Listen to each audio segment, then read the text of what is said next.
Hello मेरे प्यारे विद्यार्थियों, आपका अपना channel reading time A satisfactory solution of GK. तो आज हम लोग बिहार एसएससी इंटर स्तरीय जो प्रैक्टिस सेट चल रहा था यूडिटेरिया वॉल्यूम 2 का, तो 1 से लेकर 14 तक जो है आपका सेट हो चुका है। आज हम लोग सेट नंबर 15 देखेंगे और 1 से लेकर 14 तक अगर आप लोग सेट नहीं लगाए होंगे तो प्लेलिस्ट में जाइएगा, वहाँ आपका सारा सेट मौजूद है। आज हम लोग सेट नंबर 15 देखेंगे और कल से आपका वॉल्यूम 2 आया है इसका प्लेटफॉर्म का, तो वो सीट आपको जो है कल से मिलेगा। तो चलिए आज का पहला क्वेश्चन इसमें हम लोग देखते हैं कि क्या है।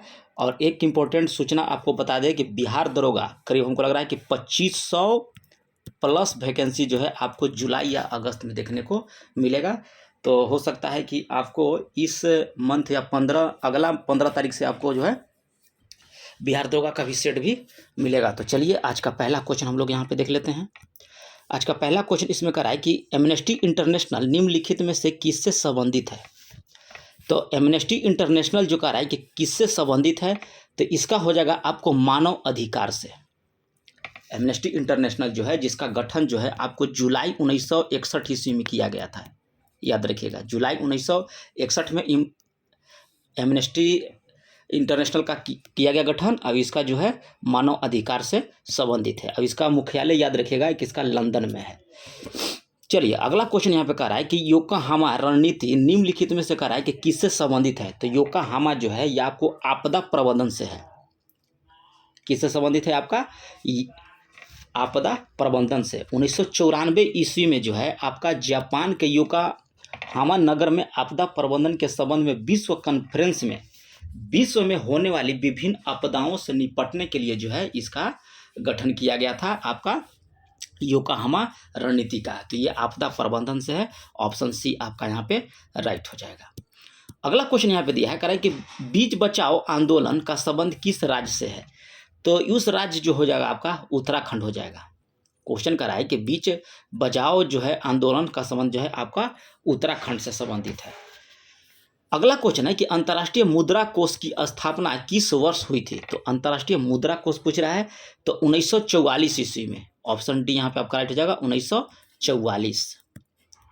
अगला क्वेश्चन यहाँ पे दिया है और इसी में याद रखिएगा कि अंतर्राष्ट्रीय मुद्रा कोष तो आपका 1944 हो गया, ठीक है।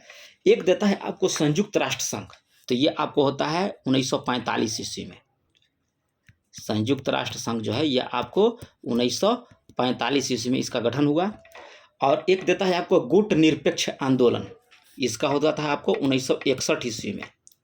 और सार्क की स्थापना याद रखिएगा कि हुआ था आपका 1985 ईस्वी में। चलिए अगला क्वेश्चन देख लेते हैं। ज्ञानपीठ पुरस्कार पाने वाली कह रहा है कि प्रथम भारतीय महिला कौन थी। कौन सा पुरस्कार है? तो ज्ञानपीठ पुरस्कार है, याद रखिएगा। तो इसका था आशापूर्ण देवी। ज्ञानपीठ पुरस्कार पाने वाली प्रथम भारतीय महिला कौन थी? आशापूर्ण देवी थी। और प्रथम ज्ञानपीठ पुरस्कार जो है आपको 1965 में जी शंकर कुरूप को मलयालम भाषा के लिए प्रदान किया गया था, याद रखिएगा। किसको दिया गया था? प्रथम 1965 में जी शंकर कुरूप को। और यहाँ आशापूर्ण देवी को दिया गया था आपको 1976 ईस्वी में, याद रखिएगा। महिला कौन हो जाएंगे? तो आशापूर्ण देवी 1976 में। और सबसे पहले जी शंकर कुरूप को दिया गया था मलयालम भाषा के लिए 1965 में। अगला क्वेश्चन यहाँ पे दिया है, कह रहा है कि मुद्रा अवमूल्यन का परिणाम होता है। तो मुद्रा जब अवमूल्यन हो गया तो उसका परिणाम हो जाएगा कि निर्यात में वृद्धि और भुगतान संतुलन में सुधार। ऑप्शन बी आपका यहाँ पे राइट हो जाएगा। और याद रखिएगा कि मुद्रा अवमूल्यन जो है आपको स्वतंत्र भारत में कब हुआ था? तो 1949 में हुआ था। उसके बाद आपका हुआ था 1966 में। उसके बाद आपका हुआ था 1991 में, याद रखिएगा। 3 बार इसका हुआ था। कब? स्वतंत्रता भारत के बाद 49, 61 और 49, 66 और 91। अगला क्वेश्चन हम लोग यहाँ पे देख लेंगे। अगला इसमें दिया है कि सर्व शिक्षा अभियान के तहत कह रहा है कि केंद्र और राज्यों के मध्य वित्तीय व्यवस्था में को कह रहा है कि किस अनुपात में विभाजित किया गया है। तो ये अनुपात हो जाएगा आपको 60:40। यानी कि जो सर्व शिक्षा अभियान चलता है उसके तहत केंद्र जो है आपको 60 रुपया देगा और राज्य जो है आपको 40 रुपया देगा। मतलब इस अनुपात में वह बटा रहता है, 60 और 40 के अनुपात में। अगला क्वेश्चन हम लोग यहाँ देख लेंगे। न्यूनतम समर्थन मूल्य की घोषणा करा है कि कब की जाती है। तो न्यूनतम समर्थन मूल्य की घोषणा जो है ये आपको फसल बुआई से पहले किया जाता है। ऑप्शन जिसको हम लोग एमएनपी कहते हैं, minimum MSP, minimum support price, यानी कि इससे कम नहीं हो सकता है। अगर गेहूं का रेट आपको अगर 1600 खोल दिया गया तो 1600 से कम आपको सरकार नहीं लेगी। वही यहाँ पे पूछ रहा है कि न्यूनतम समर्थन मूल्य की घोषणा कब की करती है सरकार, तो फसल बुआई से पहले आपको वह घोषणा कर देती है। चलिए अगला हम लोग क्वेश्चन यहाँ पे देख लेंगे। कह रहे कि बैंकिंग लोकपाल योजना की शुरुआत कब किया गया। तो बैंकिंग लोकपाल योजना की शुरुआत जो है आपको जून 1995 ईस्वी में किया गया था। कब किया गया था? जून 1995 ईस्वी में जो है आपका बैंकिंग लोकपाल की शुरुआत किया गया था। अगला क्वेश्चन दे रहा है कि भारतीय उच्चायुक्त के पद का कह रहा है कि किस अधिनियम से सृजन हुआ था। तो अधिनियम पूछ रहा है तो भारत सरकार अधिनियम 1919 ईस्वी के द्वारा। ऑप्शन देखिए यहाँ पे दिया है बी में, भारत सरकार अधिनियम 1919 ईस्वी के द्वारा। चलिए अगला क्वेश्चन हम लोग यहाँ पे देख लेंगे। कह रहा है कि निम्नलिखित में से भारतीय संविधान के किस संशोधन के द्वारा अनुच्छेद 19(1) के सी में कह रहा है सहकारी समिति को जोड़ा गया था। तो ये आपको 97वां संविधान संशोधन 2011 के तहत जो है यह जोड़ा गया था, याद रखिएगा। चलिए अगला क्वेश्चन हम लोग यहाँ पे देख लेंगे। अगला क्वेश्चन यहाँ पे कह रहा है कि केंद्रीय सतर्कता आयोग का कार्यकाल होता है। तो केंद्रीय सतर्कता आयोग का कार्यकाल जो है ये आपको कितने दिन का होता है। तो इसमें आपको हो जाएगा 4 वर्ष या 65 वर्ष के आयु तक। यानी कि कहने का मतलब है कि अगर नियुक्ति आपको 63 वर्ष की उम्र में हो जाता है तो भी आप 65 वर्ष तक ही रहेंगे, ठीक है। अगर आपका नियुक्ति जो है 50 वर्ष की उम्र में होता है या 55 वर्ष की उम्र में होता है तो आप 4 वर्ष तक रहिएगा, ठीक है। यानी कि 4 वर्ष या 65 वर्ष की आयु हो जाए तब तक। तो केंद्रीय सतर्कता आयोग का कार्यकाल कितना होगा? 4 वर्ष और 65 वर्ष, ठीक है। पूछेगा किस अधिनियम के तहत? 2003 के अधिनियम के तहत जो यह किया गया था। चलिए अगला क्वेश्चन यहाँ पे देख लेंगे हम लोग। कह रहा है कि निम्नलिखित में से कौन से मूल अधिकार हैं जो केवल भारतीय नागरिक को प्राप्त है। तो आपका अनुच्छेद 15, 16, 19, 29 और 30 ये जो है केवल सिर्फ भारतीय नागरिक को मूल अधिकार प्राप्त है। जिसमें 15 क्या कहता है 15 आपका कहता है धर्म से, 16 कहता है आपको लोक नियोजन के विषय में अवसर की समानता, ठीक है, 16 हो गया। 19 आपको वाक स्वतंत्रता यानी कि बोलने की स्वतंत्रता, यानी कहने के मतलब है कि मीडिया, ये 19 में है। 29 में आपको बोला है कि अल्पसंख्यक वर्गों के हितों का संरक्षण, अनुच्छेद 29 और 30 में दिया गया है। तो आप याद रखिएगा 15, 16, 19 और 29 जो है सिर्फ केवल जो है भारतीय नागरिक को प्राप्त है। अगला क्वेश्चन यहाँ पे देख लेते हैं हम लोग। कह रहा है कि केंद्र सरकार में उच्चतम नागरिक सेवा अधिकारी कौन होता है। किसमें कह रहा है? केंद्र सरकार में। तो मंत्रिमंडल सचिव, याद रखिएगा मंत्रिमंडल सचिव जो है आपको उच्चतम नागरिक सेवा अधिकारी होता है। किसमें? केंद्र सरकार में। चलिए आगे हम लोग क्वेश्चन यहाँ पे देख लेंगे। और चैनल पे पहली बार होंगे तो चैनल को सब्सक्राइब कीजिएगा, बेल आइकन को दबा लीजिएगा। किस संविधान संशोधन के अंतर्गत कराए कि राष्ट्रीय आपात स्थिति लागू करने के लिए आंतरिक अशांति के स्थान पर जो है आपको सशस्त्र विद्रोह का आधार रखा गया था। मैंने कहने का मतलब है कि कौन सा संविधान संशोधन हुआ था जिसके अंतर्गत आपको राष्ट्रीय आपात स्थिति लागू करने के लिए आंतरिक अशांति, पहले इसको बोला जाता था, क्या बोला जाता था? आंतरिक अशांति, लेकिन जो है अब जो उसको सशस्त्र विद्रोह का आधार रखा गया था। तो ये आपको रखा गया 44वां संविधान संशोधन 1978 ईस्वी के द्वारा जो है आपको आंतरिक अशांति की जगह जो है आपको सशस्त्र विद्रोह कर दिया गया है। तो ऑप्शन याद रखिएगा 44वां, ऑप्शन यहाँ हो जाएगा 44वां संविधान संशोधन 1978 ईस्वी के द्वारा। और इसी में याद रखिएगा कि 44वां संविधान संशोधन में ही जो आपको लोकसभा या राज्यसभा की जो अवधि 6 वर्ष जो था उसको घटाकर 5 वर्ष कर दिया गया था, याद रखिएगा 6 वर्ष से 5 वर्ष। नेक्स्ट क्वेश्चन यहाँ पे दिया है, कराई कि सभी राज्यों के लिए उच्चतम न्यायालय की व्यवस्था होगी। संविधान के कराई के किस अनुच्छेद में यह वर्णन किया गया है? तो अनुच्छेद 214, अनुच्छेद 214 यह कहता है कि सभी राज्यों के लिए उच्चतम न्यायालय की व्यवस्था होगा, ठीक है। और जबकि 223 जो यहाँ पे दिया है ये इसमें दिया है कि कार्यकारी मुख्य न्यायमूर्ति की नियुक्ति और तथा 226 में जो कहा गया है, इसमें कहा गया है कि उच्चतम न्यायालय की शक्ति की व्याख्या किया गया है 226 में। अगला क्वेश्चन हम लोग यहाँ देख लेंगे 17 नंबर। कह रहा है कि गंगा की सहायक नदी जो नीचे वर्णित हैं इनमें से कह रहा है कि कौन सी नदी जो है उत्तर की ओर प्रभावित होती है। तो सोन नदी जो है ये आपका उत्तर की ओर प्रभावित होती है, याद रखिएगा। कौन सी नदी हो जाएगा यहाँ पे, तो सोन नदी। अगला क्वेश्चन कर रहा है कि नेशनल रिमोट सेंसिंग एजेंसी कहाँ पे स्थित है, तो ये आपको हैदराबाद में स्थित है। 19 नंबर क्वेश्चन यहाँ दिया है कि म्यांमार के साथ भारत के कह रहा है कि कितने राज्य की सीमा जो है यहाँ पे साझा है, तो ये आपको हो जाएगा 4। कौन कौन सा है, अरुणा मम्मी म्यांमार गई, याद रखिएगा। इसका ट्रिक है अरुणा मम्मी, ठीक है, म्यांमार गई, क्या हो जाएगा, म्यांमार गई, यानी कि म्यांमार पूछ रहा है तो अरुणा यानी कि अरु से हो जाएगा आपको अरुणाचल प्रदेश, ना से हो जाएगा नागालैंड, म से आपका हो जाएगा यहाँ मिजोरम, म से हो जाएगा आपका मणिपुर और मी से हो जाएगा आपका मिजोरम। तो ये याद रखिएगा ट्रिक, अरुणा मम्मी म्यांमार गई, यानी कि म्यांमार का लगा राज्य हो जाएगा अरुणाचल प्रदेश, नागालैंड, मणिपुर और मिजोरम। यहाँ पे आपका 4 राज्य आपका राइट हो जाएगा। नेक्स्ट क्वेश्चन हम लोग यहाँ पे देख लेंगे।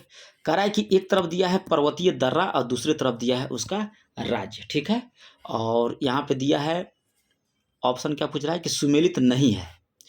तो शिवकिला आपको कहाँ पड़ता है, तो ये आपको पड़ता है हिमाचल प्रदेश में, बोमडिला पड़ता है आपको अरुणाचल प्रदेश में, नाथुला पड़ता है आपको मेघालय में, ये आपका गलत दिया है। नाथुला जो है आपको सिक्किम में पड़ता है, याद रखिएगा। कहाँ है, सिक्किम में, और जो जिला आपको हो जाएगा जम्मू कश्मीर। तो यहाँ गलत पूछ रहा था, तो नाथुला याद रखिएगा सिक्किम में है। निम्नलिखित में कह रहा है कि कौन सी एक नदी जो है पश्चिम की ओर बहने वाली नदी नहीं है, तो आपको ताम्रपाणी नदी जो है आपका ये पश्चिम की ओर नहीं बनती है, यह जाके आपको अरब सागर में गिर जाती है, ठीक है। और नर्मदा, तप्ती, माही, लूनी, पंबा, पेरियार, भरतपुजा आदि नदियां जो हैं आपको पश्चिम दिशा में बहती हैं। चलिए अगला क्वेश्चन हम लोग यहाँ पे देख लेंगे। अगला क्वेश्चन कह रहा है कि निम्नलिखित कथन कह रहा है कि कौन सा सही नहीं है, तो सही कथन यहाँ पे नहीं देख लेते हैं। काली मिट्टी हिमालय क्षेत्र में पाई जाती है, ये आपका गलत यहाँ पे दिया है। काली मिट्टी जो है हिमालय क्षेत्र में नहीं पाई जाती है, यह महाराष्ट्र, कर्नाटक, गुजरात और मध्य प्रदेश में यह पाया जाता है। अगला क्वेश्चन यहाँ पे दिया है, कह रहा है कि भारत के निम्नलिखित में से किस राज्य में सर्वाधिक वन आच्छादित क्षेत्र है, तो ये आपको हो जाएगा मध्य प्रदेश में, ठीक है, मध्य प्रदेश। उसके बाद आपको अरुणाचल प्रदेश का नंबर आता है, उसके बाद आपका आता है छत्तीसगढ़ का।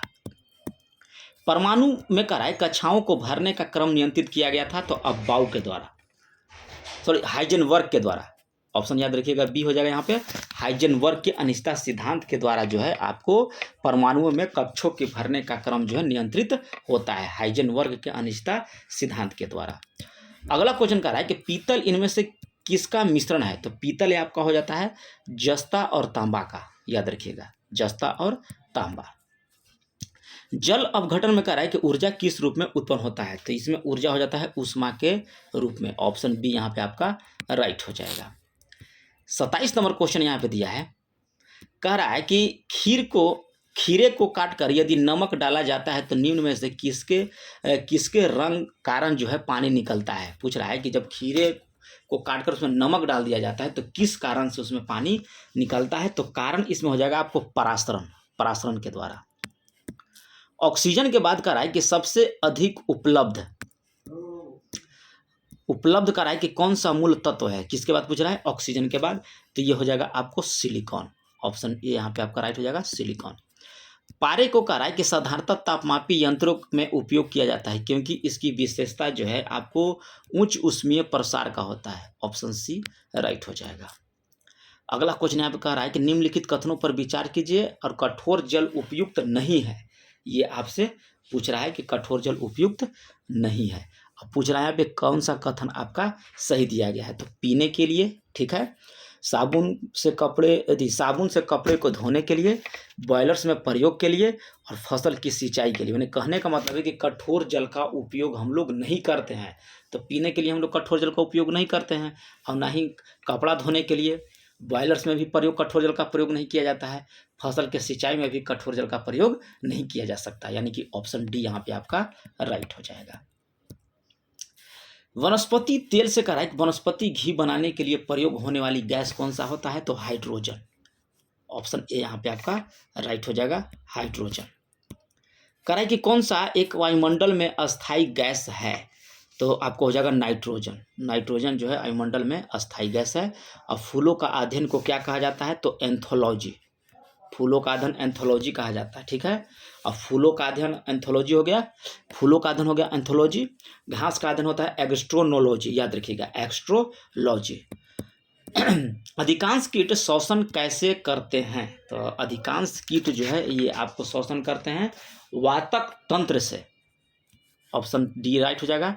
अब पौधे के कराई कि कौन से भाग से जो है हम लोग हल्दी प्राप्त करते हैं, तो आपको तना के द्वारा जो है हल्दी प्राप्त किया जाता है। पादप कोशिका तंतु कोशिका से करा है कि पादप कोशिका तंतु कोशिका से किस प्रकार जो है आपका भिन्न होता है, तो यह कोशिका भीति के द्वारा। ऑप्शन बी राइट हो जाएगा, कोशिका भीति। जीवों में करा है कि आनुवांशिकी लक्षण संतान में लाए जाते हैं, तो ये आपको क्रोमोसोम के द्वारा। ऑप्शन बी राइट हो जाएगा, क्रोमोसोम। 38 नंबर क्वेश्चन यहाँ पे दिया है, करा कि कौन से परिवर्तन में करा कि एंजाइम ट्रिप्सिन उत्प्रेरक का जो है कार्य करता है, तो ये परिवर्तन आपको हो जाएगा प्रोटीन को अमीनो अम्ल में। करा कि कौन से परिवर्तन में एंजाइम जो है ट्रिप्सिन उत्प्रेरक का कार्य करता है, तो प्रोटीन को अमीनो अम्ल में। निम्नलिखित खनिजों में करा है कि विचार कीजिए और उपरित खनिजों से कहा है कि मानव में पेशियों के संकुचन के लिए किसका जो है आपका आवश्यकता होता है संकुचन के लिए, तो इसमें आपको हो जाएगा कैल्शियम का, लोहा का और सोडियम का, ठीक है। तो यहाँ पे ऑप्शन डी आपका राइट हो जाएगा। यहाँ पे दिया है देखिए मैचिंग करने के लिए कह रहा है, तो गोबर गैस, तो गोबर गैस आपको होता है CH4, ठीक है। कोल गैस में होता है आपको CH2, CH4 और CO, ठीक है। Producer gas CO plus N2, producer gas आपको हो जाएगा, और water gas CO plus H2। चलिए नेक्स्ट क्वेश्चन हम लोग यहाँ पे देख लेंगे। कह रहा है कि किसकी उपस्थिति के कारण दूध में कह रहा है कि मिठास आ जाती है, तो लैक्टोज की उपस्थिति के कारण जो है दूध आपका मीठा हो जाता है। पौधे द्वारा ली गई कह रहा है कि विकिरण ऊर्जा निम्न परिणाम देती है, किसके द्वारा करा है, पौधे के द्वारा। तो इसमें आपको हो जाएगा जल का प्रकाश का अपघटन। ऑप्शन ए आपका यहाँ पे राइट हो जाएगा। दाब का इकाई आपसे पूछ रहा है, तो न्यूटन प्रति वर्ग मीटर आपका होता है दाब का इकाई। क्या होता है इकाई, यानी कि मात्रक न्यूटन प्रति वर्ग मीटर। रमन प्रभाव का कारण है कि प्रकाश की उन किरणों का संबंध से है जो आर पार जाती है। क्वेश्चन कर रहा है कि रमन प्रभाव का प्रकाश की उन किरणों से संबंध है जो आपको आर पार जाती है, तो ये आपको जाती है सभी पारदर्शी माध्यम में। ऑप्शन डी आपका यहाँ पे राइट हो जाएगा। रात के समय का राय कि खुले आकाश में तारों का टिमटिमाने का राय कि किसको समझा जा सकता है, किससे समझा जा सकता है आपको रात में जो तारा टिमटिमाता है, तो ये आपको होता है प्रकाश के अपवर्तन के कारण। Option A. अतिचालक का लक्षण क्या है, तो ये शून्य पारगम्यता होती है अतिचालक। प्रकाश विद्युत प्रभाव का आविष्कारकर्ता कौन थे, तो हर्ट्ज के द्वारा किया गया था। ऑप्शन ए यहाँ पे आपका राइट हो जाएगा। करा कि कौन सुमेलित नहीं है, ठीक है। तो एनीमोमीटर आपको वायु की चाल, अमीटर विद्युत धारा, टेकोमीटर कह रहा है यहाँ दाबांतर, ये आपका गलत है, ठीक है। टेकेंटोमीटर द्वारा होता है दूरी जो है मापा जाता है, या पायरोमीटर यहाँ उच्च ताप। यहाँ ऑप्शन सी याद रखिएगा कि टेकोमीटर द्वारा दाब आपका नहीं मापा जाता है, ठीक है। चलिए अगला हम लोग यहाँ पे देख लेंगे। नेक्स्ट क्वेश्चन कह रहा है कि मध्य प्राचीन प्रसंग में कह रहा है कि पशुपालन का प्रमाण जहां मिले हैं वह स्थान कौन सा है, तो आदमगढ़। ऐतिहासिक स्रोत के कराई के रूप में उपलब्ध विश्व प्रसिद्ध गंधार के अभिलेख की लिपि क्या है, तो यूनानी और अरमाइक। ऑप्शन डी यहाँ पे आपका राइट हो जाएगा। यहाँ पे कह रहा है कि हड़प्पा सभ्यता निम्नलिखित में से कौन से स्थल जो है सिंध क्षेत्र में आपका अवस्थित है हड़प्पा, तो ये आपको हो जाएगा मोहनजोदड़ो और चहुंदड़ो। ऑप्शन बी यहाँ पे आपका राइट हो जाएगा। निम्नलिखित में से कह रहा है कि कनिष्क के समकालीन कौन थे, तो कनिष्क के समकालीन आपको हो जाते हैं नागार्जुन, अश्वघोष और वसुमित्र जो हैं आपको यह कनिष्क के समकालीन थे, ठीक है। और चतुर्थ बौद्ध संगीति की अध्यक्षता याद रखिएगा कि वह सुमित्र ने किया था, चतुर्थ बौद्ध संगीति की अध्यक्षता।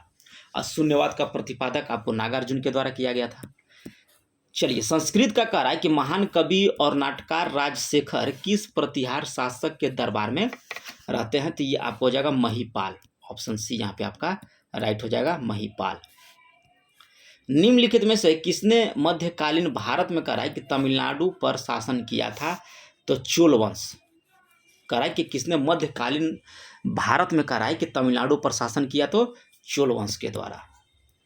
चलिए, अगला क्वेश्चन हम लोग यहाँ पे देख लेंगे। 55 नंबर क्वेश्चन कह रहा है कि सुमेलित यहाँ पे कह रहा है कि नहीं है। तो यहाँ पे हो जाएगा आपको अरिजे मुमालिक आपको सैन्य प्रधान था, दीवाने इंसा आपको पत्राचार विभाग था, दीवाने बदगान ये आपको विदेश विभाग नहीं था, याद रखिएगा। आपका यहाँ हो जाएगा अमीर कोही एक कृषि विभाग से आपका संबंधित है, ठीक है। तो दीवाने बदगान जो है ये आपको किससे संबंधित है? तो इसकी स्थापना जो है आपको दासों की देखभाल के लिए किया गया था, आपको दीवाने बदगान का। अगला क्वेश्चन यहाँ पे दिया है कि मध्यकालीन किस शासक ने कहा है कि इस्लामी कानूनों की एक संहिता तैयार करवाई थी? तो ये आपको कराया गया था इस्लाम शाह के द्वारा। अगला क्वेश्चन यहाँ दिया है, कह रहा है कि कालानुक्रम बताइए, ठीक है। तो Lord Curzon, James Ford, Lord heading और फिर लॉर्ड इरविन का शासन पूछ रहा है। तो आपका लॉर्ड कर्जन का शासनकाल 1800 याद रखिएगा 1899 से लेकर आपको 1905 ईस्वी तक जो था इसका आपको लॉर्ड कर्जन का शासनकाल था। लॉर्ड हार्डिंग का शासनकाल आपको 1910 ईस्वी से लेके 1916 ईस्वी तक था, आपको लॉर्ड हार्डिंग का। जेम्स फोर्ड का शासनकाल आपको 1916 से लेकर आपको 1921 ईस्वी तक था। और लॉर्ड इरविन का शासनकाल जो था आपको 1926 से 1931 ईस्वी तक था, ठीक है, 1926 से 1931। तो यहाँ पे देख लीजिए सब लाइनें से है 5 नहीं, पहले हो जाएगा 1989 से 1905, फिर 5 के बाद आपको 10 से 16, फिर 16 से कई, यानी कि ऑप्शन ए यहाँ पे आपका राइट हो जाएगा। कह रहा है कि इबादत खाना के संबंध निम्नलिखित कथनों पर विचार कीजिए, ठीक है। तो यहाँ पे हम लोग कर लेंगे। इसकी स्थापना 1575 में किया गया था, ये आपका सही है। यह लाल किले में स्थित है, ये गलत दिया है। इसका शाब्दिक अर्थ है प्रार्थना कक्ष, ये आपका राइट है, यानी कि 1 और 3 कथन यहाँ पे आपका सत्य दिया गया है। अगला कह रहा है कि 28वां अखिल भारतीय ट्रेड यूनियन कांग्रेस का गठन किस वर्ष किया गया था? तो ये आपको 1920 ईस्वी में किया गया था। निम्नलिखित कथनों में कह रहा है कि सुमेलित यहाँ पे नहीं दिया गया है। तो सुमेलित यहाँ पे देख लीजिए, एशियाटिक सोसाइटी ऑफ बंगाल की स्थापना विलियम जोन्स के द्वारा किया गया था। यंग बंगाल जो है हेनरियट डोरिजियो के द्वारा किया गया था। Land holder society Dwarka Nath Tagore के द्वारा। और पूना सार्वजनिक सभा जो है ये आपको किया गया था महादेव गोविंद रानाडे के द्वारा, ठीक है, महादेव याद रखिएगा गोविंद रानाडे। तो यहाँ पे पूछ रहा था नहीं है, तो यही आपका सही हो जाएगा। सर्वाधिक जैव विविधता कहाँ पाई जाती है? तो ये आपको पाया जाता है उष्णकटिबंधीय वर्षा वन में जो है आपको सर्वाधिक जैव विविधता पाया जाता है।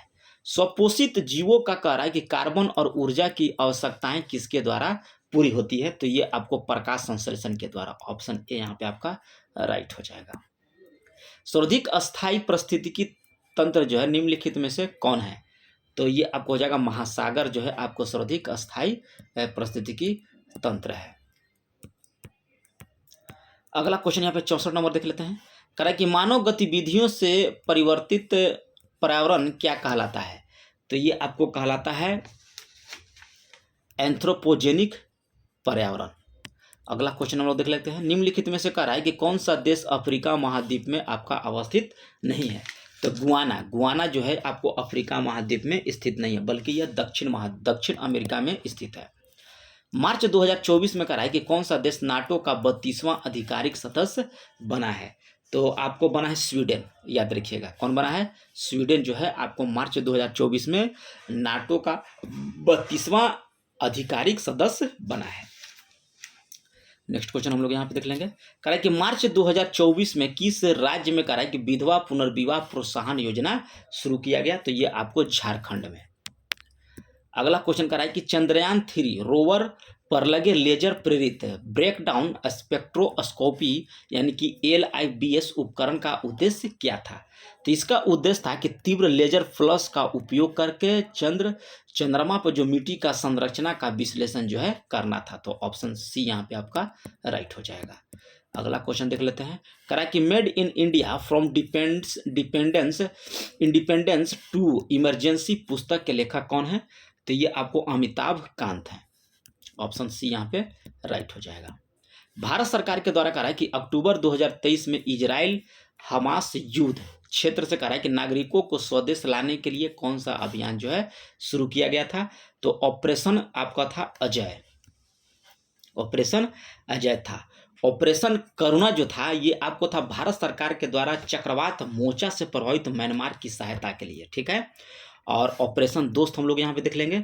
भारत सरकार के द्वारा भूकंप प्रभावित तुर्की और सीरिया के मदद के लिए वायु सेना का कराई के C-17 ग्लोब मास्टर विमान लगाया गया था, ठीक है। और ऑपरेशन सतर्क जो था आपको रेलवे सुरक्षा बल के द्वारा ट्रेनों में अवैध तंबाकू और अवैध शराब की तस्करी को रोकना। बगास वैली महोत्सव 2023 किस राज्य या केंद्र शासित प्रदेश में मनाया गया था? तो ये आपको जम्मू कश्मीर में मनाया गया था। वर्ष 2023 में कहा है कि चिकित्सा के क्षेत्र में नोबेल पुरस्कार किसे प्रदान किया गया था? तो 2023 के लिए मिला है कैटलीना कारिको का, याद रखिएगा, कैटलीना कारिको को दिया गया है, ठीक है। शांति के क्षेत्र में मिला है नरगिस मोहम्मदी का, याद रखिएगा एक। चलिए 73 नंबर क्वेश्चन का है कि हाल ही में इंडस एक्स शिखर सम्मेलन का आयोजन कहाँ किया गया था? तो ये किया गया था आपको दिल्ली में, ठीक है। चलिए प्रवासी पक्षी के लिए कह रहा है कि COP14 का मेजबान जो है कौन करेगा? तो ये आपको करेगा कौन सा? उज्बेकिस्तान। ऑप्शन डी आपका यहाँ पे सही हो जाएगा। हाल ही में कह रहा है कि पुरुषों के अंडर 19 विश्व कप क्रिकेट का विजेता कह रहा है कि कौन सा देश बना? तो ये आपको बना है ऑस्ट्रेलिया, ठीक है। चलिए संस्करण कौन था? तो ये आपको 15वां था। आयोजन कहाँ किया गया था? तो दक्षिण अफ्रीका में किया गया था। विजेता आपको ऑस्ट्रेलिया बना और उप विजेता आपको भारत बना। तो यहाँ से आपका मैथ रीजनिंग का सवाल स्टार्ट हो जाता है, तो आप लोग लगा लीजिएगा। PDF आपको टेलीग्राम चैनल पर मिलेगा। टेलीग्राम चैनल का लिंक जो है आपको वीडियो के डिस्क्रिप्शन में दे देंगे। और कल से हम लोग प्लेटफॉर्म का देखेंगे volume 2 practice set Bihar SSC का, ठीक है। तो हम मिलते हैं नेक्स्ट वीडियो में। तब तक आप लोग चैनल को सब्सक्राइब कीजिएगा, बेल आइकन को दबा लीजिए।